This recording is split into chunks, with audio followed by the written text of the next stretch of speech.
Welcome back. Let's talk to Campbell. He's a financial analyst at Spreadex. Morning to you, Connor. Good morning. Let's kick off with Cable this morning. There's the chart. What are you thinking here? What are the clients up to?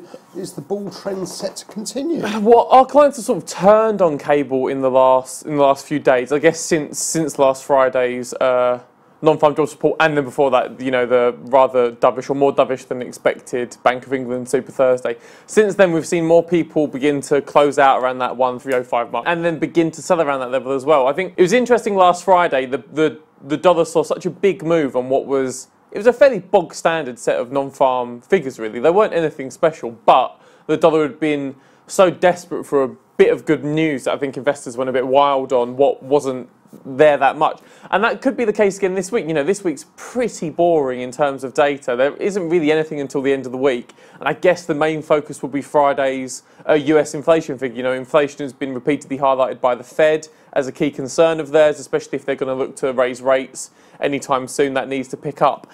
I think it's expected to jump from 0.0% to 0.2%. Again, nothing special, but given how the dollar reacted to those non-farm figures last Friday, that kind of jump could be something to drag the pound a bit lower. So we've seen our clients selling, I think, due to a mixture of there not being a lot going on. You know, you've got the UK manufacturing and industrial production figures on Thursday. They're both, I think, meant to creep out of negative territory to like 0.1, 0.2%. Again, nothing particularly exciting.